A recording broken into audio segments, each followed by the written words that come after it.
Ya pemirsa, perusahaan-perusahaan Indonesia satu persatu diambil alih investor asing, terutama Amerika Serikat. Dari popok, pembalut, sampai industri rokok, aset-aset besar berpindah tangan tanpa banyak sorotan publik. Pertanyaannya, ini sekedar strategi bisnis global atau sinyal bahwa Indonesia semakin bergantung pada modal asing? Kita akan bahas lengkapnya, RI versus AS, perang akuisisi perusahaan dari Softex hingga rokok. Kita ke slide yang pertama. Di tengah pusaran ekonomi global yang makin keras, perang tak selalu soal tarif ekspor atau impor. Kini yang terjadi lebih halus yakni perang akuisisi. Korporasi besar dunia berlomba membeli, menguasai, dan menanamkan modal di negara-negara dengan potensi pertumbuhan tertinggi. Amerika Serikat jadi salah satu pemain paling agresif dalam strategi ini. Bergerak cepat bukan hanya di Eropa atau Amerika Latin, tapi juga menembus jantung Asia Tenggara, khususnya Indonesia. Indonesia bukan sekedar emerging market dengan lebih dari 286 juta penduduk, mayoritas di usia produktif lebih dari 70%, ditambah dengan konsumsi domestik yang juga stabil, lebih tepatnya sepanjang tahun ini hingga kuartal 3 2025 kemarin ini masih berada di lebih dari 50% PDB, konsumsi sektor rumah tangga. Negeri ini jadi tambang emas bagi korporasi global di mana daya beli terus meningkat, gaya hidup modern merambah ke daerah-daerah, dan pasar untuk produk konsumen tumbuh nyaris tanpa henti. Di sisi lain, Indonesia juga memiliki sumber daya alam yang strategis, potensi industrialisasi manufaktur, serta pertumbuhan ekonomi digital yang sangat cepat dalam satu dekade terakhir. Dalam konteks inilah, perusahaan Amerika seringkali memilih jalur akuisisi perusahaan lokal dibanding membangun operasi dari nol atau greenfield. Jalur akuisisi dianggap lebih cepat ataupun efisien dan juga mampu memberikan akses instan terhadap merek lokal yang juga sudah dikenal. Karena jaringan distribusi yang sudah jadi, basis pelanggan juga yang sudah terbentuk hingga fasilitas produksi yang sudah beroperasi. Dan juga melalui akuisisi perusahaan asing ini dapat memotong biaya waktu memasuki pasar sekaligus mengurangi risiko kegagalan penetrasi. Nah, dengan kata lain, fenomena akuisisi bukan hanya peristiwa transaksi, tapi juga jendela untuk melihat bagaimana perusahaan global membaca masa depan ekonomi Indonesia. Tapi ada juga risiko bahwa sebagian aset dan merek nasional perlahan berpindah tangan. Pertanyaannya, apakah ini bentuk integrasi ekonomi sehat atau awal dari dominasi korporasi global atas perekonomian domestik? Kita akan bahas pada slide berikutnya. Ya, kita ke contoh yang pertama, di mana Softex Indonesia ini diambil alih oleh raksasa asal Amerika Serikat. Pada tahun 2020 ini jadi titik penting bagi industri konsumen di Indonesia. Di tengah pandemi ketika ekonomi global justru melambat, raksasa asal Amerika Serikat, Kimberly-Clark, ini mengakuisisi PT Softex Indonesia senilai 1,2 miliar USD atau setara dengan 17,6 triliun rupiah. Transaksi ini dibayar tunai dan lewat utang kepada para pemegang saham Softex, termasuk CVC Capital Partners Asia Pacific. Langkah tersebut bukan hanya ekspansi biasa, karena Kimberly-Clark ingin mempercepat pertumbuhan bisnis perawatan pribadi di kawasan dengan potensi paling menjanjikan ya di Asia Tenggara, dan Indonesia berada di garis depan. Dengan jumlah populasi yang besar dan konsumsi rumah tangga yang tinggi, pasar popok dan produk kebersihan di Indonesia termasuk yang terbesar di dunia. Kimberly-Clark juga bukan pemain baru, bahkan tergolong perusahaan yang cukup tua karena sudah berdiri sejak tahun 1872. Dan juga perusahaan ini punya rekam jejak panjang di pasar global. Produk-produknya ini cukup familiar begitu ya di banyak rumah tangga seperti ada Huggies, Kleenex, Scott, Kotex, dan juga Cottonelle.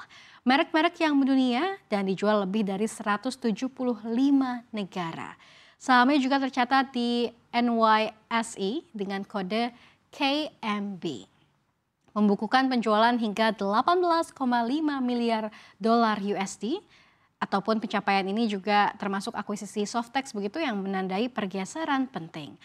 Di mana perusahaan lokal yang tumbuh di pasar domestik ini berada di bawah kendali global, dan ini pun baru satu, kita juga akan bahas perusahaan berikutnya. Ya, masuknya modal asing ke industri rokok nasional juga dimulai jauh sebelum gelombang investasi digital. Tahun 2005 ini menjadi tonggak penting ketika raksasa tembakau asal Amerika Serikat, Philip Morris International atau PMI, ini mengumumkan langkah yang bersejarah, membeli 40% saham HMSP atau dari PT Hanjaya Mandala Sampurna Tbk.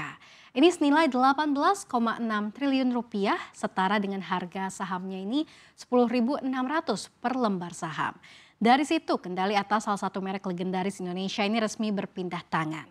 Transaksi ini dilakukan lewat PT Philip Morris Indonesia, anak usaha dari PMI. Ini negosiasi juga berlangsung dengan sangat cepat, dimulai pada 9 Maret 2025 dengan salah satu penjual utamanya adalah Dubois Holdings Limited.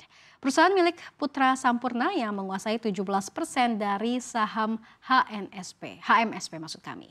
Nah, tak lama setelah transaksi rampung, Philip Morris ini langsung menunjuk PT Panamas yang merupakan distributor eksklusif dari HMSP sendiri. Ini juga 99% sahamnya dimiliki oleh HMSP. Nah, tadi ini merupakan distributor eksklusif dari PT Philip Morris Indonesia selama 10 tahun. Yang artinya integrasi bisnis terjadi dua arah. Bukan hanya Sampurna yang diakuisisi, tapi juga jaringan distribusi nasional yang dibangun untuk menopang merek global seperti Marlboro dan juga Long Beach. 2 dekade kemudian hasilnya nyata hingga kuartal 3 2025, Philip Morris International mengendalikan 92,44% kepemilikan saham Sampurna. Jadi Sampurna ini sepenuhnya berada di bawah kendali asing. Kita ke contoh yang berikutnya. Berikut ini adalah gelombang akuisisi dan juga kolaborasi asing yang tak hanya terjadi di sektor konsumsi seperti 2 contoh tadi, tapi kini merambah ke industri masa depan, energi bersih dan juga dekarbonisasi. Agustus 2025, PT Solare RCR, Energi CDBK atau Sola, resmi menjalin kemitraan strategis dengan perusahaan asal Amerika Serikat, Apolpo, untuk mengembangkan ekosistem Carbon Capture Utilization and Storage atau CCUS di Indonesia.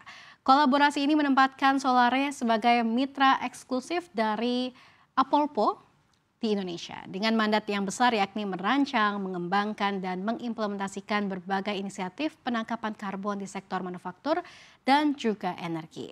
Dalam pernyataannya, perwakilan Apolpo, Joel B. Cardoni menegaskan bahwa ekonomi CCUS kini semakin layak secara komersial.